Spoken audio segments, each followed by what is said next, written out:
PM મોદીની પાટનગરને મેટ્રોની ભેટ. PM મોદીએ મહાત્મા મંદિર મેટ્રો સ્ટેશનનું લોકાર્પણ કર્યું. અમદાવાદથી ગાંધીનગર અક્ષરધામ સીધા જઈ શકશે. મેટ્રો ફેઝ 2નું પીએમ નરેન્દ્ર મોદીના હસ્તે લોકાર્પણ. સેક્ટર 10A થી મહાત્મા મંદિર સુધીના રૂટનું લોકાર્પણ કર્યું. 7 સ્ટેશનો સાથેનો 7.8 કિલોમીટર લાંબો રૂટ ગાંધીનગર રેલવે સ્ટેશન સાથે સીધું જોડાશે. મહાત્મા મંદિર મેટ્રો સ્ટેશનને ગાંધીનગર કેપિટલ રેલવે સ્ટેશન સાથે ખાસ વોકવેથી જોડાશે.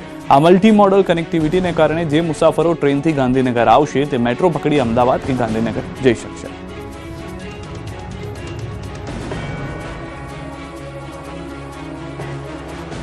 ચોટીલા તળેટી વિસ્તારમાં બુલડોઝર ફરી વળ્યું.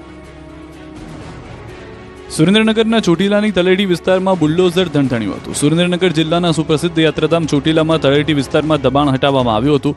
તળેટી વિસ્તારમાં આવેલ નવગ્રહ મંદિરના કમ્પાઉન્ડમાં આવેલ 3 માળનું બિલ્ડિંગ પાડી દેવામાં આવતા મામલો ગરમાયો. મહંત પરિવાર દ્વારા વિરોધ કરવામાં આવતા પોલીસ દ્વારા મંદિરના મહંત સહિતના પરિવારજનોને પોલીસ મથકે લઈ જવામાં આવતા ભાવિકોમાં રોષ ફાટી નીકળ્યો. મહંત પરિવાર દ્વારા કોર્ટમાં દાવો કરવામાં આવ્યો હોવા છતાં તંત્ર દ્વારા અચાનક જ ડિમોલિશન હાથ ધરવામાં આવ્યું હોવાનો આક્ષેપ છે. મહત્વનું છે કે 400થી વધુ દુકાનોના દબાણો હટાવી અંદાજે ₹105 કરોડથી વધુને 17 એકર જમીન ખુલ્લી કરવામાં આવી છે. નાયબ કલેક્ટર સહિતની ટીમ દ્વારા તળેટી વિસ્તારમાં દબાણ પર બુલડોઝર ફેરવી દેવામાં આવ્યું. દબાણો હટાવવામાં આવતા રસ્તો ખુલ્લો થતા હજારો યાત્રિકોને મુશ્કેલીનો અંત આવશે. કપરાડામાં પાણીની લાઇનમાં ભંગાણ થતા 20 ફૂટ ઊંચા પાણીના ફુવારા ઉડ્યા. વલસાડ જિલ્લાના કપરાડા તાલુકાના જામ ગભાણ માંડવા ગામ નજીક અસ્ટોલ જૂથ પાણી પુરવઠા યોજનાની મુખ્ય પાઇપલાઇનમાં ભંગાણ સર્જાયું, જેથી રોડ પર 20 ફૂટ ઊંચા પાણીના ફુવારા ઉડ્યા હતા.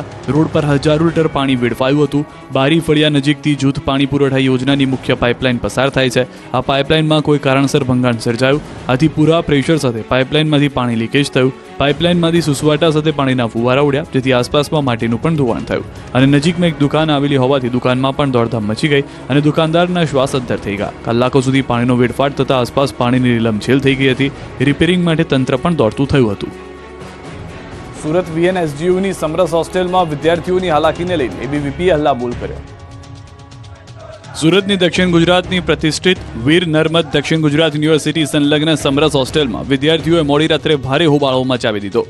લાંબા સમયથી ચાલી રહેલી પાયાની સુવિધાઓની કમી અને નબળા ભોજનના વિરોધમાં અખિલ ભારતીય વિદ્યાર્થી પરિષદ એબીવીપી દ્વારા ઉગ્ર આંદોલન છેડવામાં આવ્યું હતું.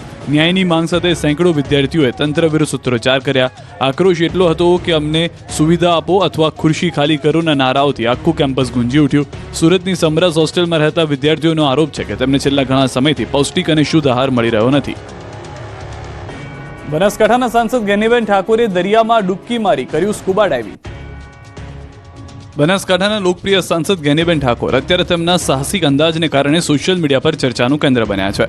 હાલમાં દક્ષિણ ભારતની મુલાકાતે ગયેલા ગેનીબેને સમુદ્રના ઊંડા પાણીમાં ઉતરીને સ્કુબા ડાઇવિંગનો આનંદ માણ્યો.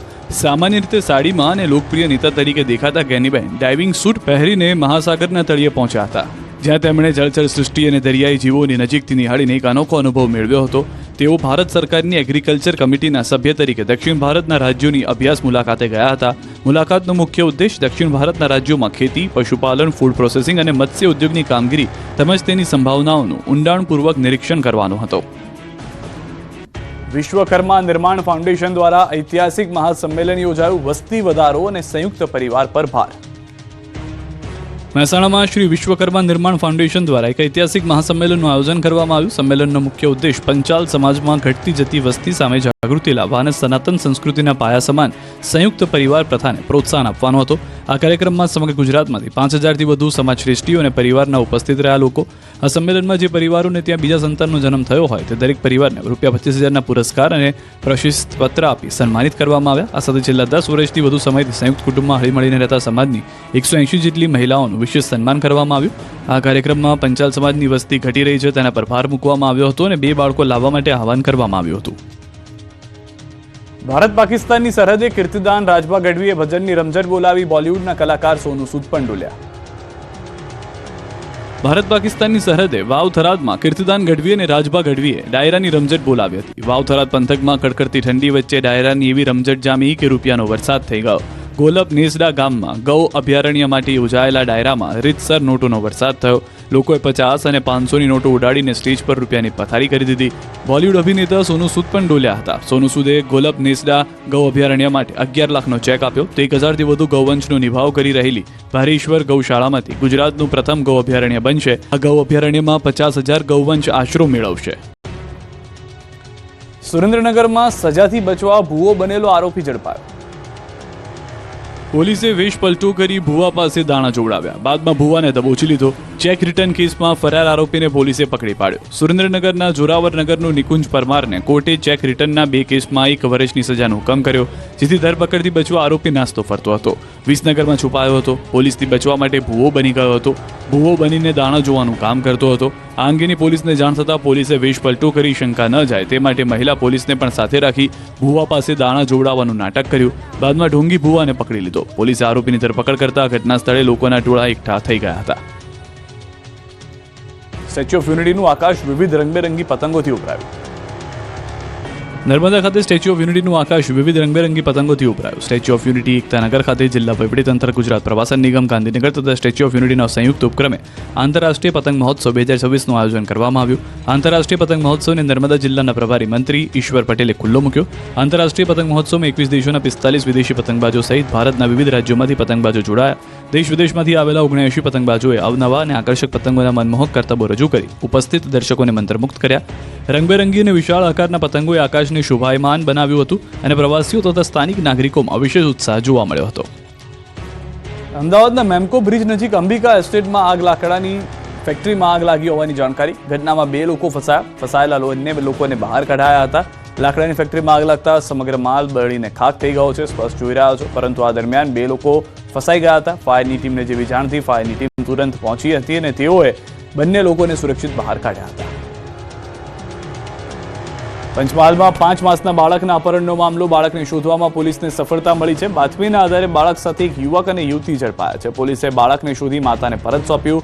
પોતાને બાળક ન હોવાથી અપહરણ કરાયાનું તપાસમાં આવ્યું સામે. સીસીટીવી ફૂટેજ અને હ્યુમન સોર્સની મદદથી પોલીસને મળી સફળતા. પાવાગઢ બાયપાસ ફૂટપાથ પરથી બાળકનું થયું હતું અપહરણ. અજાણી મહિલાએ રાત્રિના સમયે કર્યું હતું અપહરણ. બાળકની માતાએ સમગ્ર મામલે કરી હતી પોલીસને જાણ. બનાસકાંઠાના ડીસામાં રબારી સમાજ બેઠકનું આયોજન કરાશે.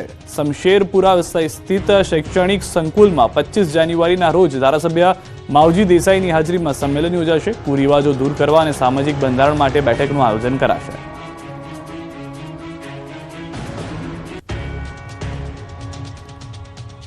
સુરતના ડિંડોલી પોલીસ મથક બહાર મારામારી. ડિંડોલી રાધાસ્વામી નગરમાં મારામારી થઈ હતી. હરિહરનગર સોસાયટીના 2 યુવક રાધાસ્વામી નગરના આવી કેટલાક લોકોને ધમકાવી રહ્યા હતા. સોસાયટીના યુવકો વચ્ચે મારામારી થઈ. ફરિયાદ નોંધવા આવેલા યુવક પર 4 ઇસમોએ હુમલો કર્યો હતો. પોલીસ સ્ટેશનમાં જ 2 પક્ષ વચ્ચે મારામારી થઈ. ડિંડોલી પોલીસમાં મથકમાં હાજર પોલીસ દોડી આવી બંને પક્ષોને અટકાવ્યા. ડિંડોલી પોલીસે મારામારી કરનાર લોકોની અટકાયત કરી કાર્યવાહી હાથ ધરી.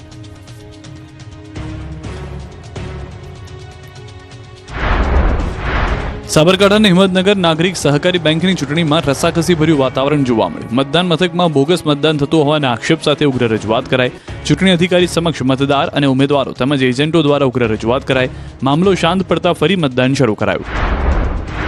મોરબીના હળવદમાં તસ્કરો બેફામ બન્યા. મહર્ષિ ટાઉનશીપમાં ચોર ટોળકી ત્રાટકી હતી. મહર્ષિ ટાઉનશીપમાં અલગ અલગ મકાનોના સીસીટીવીમાં 3 શખ્સો કેદ થયા.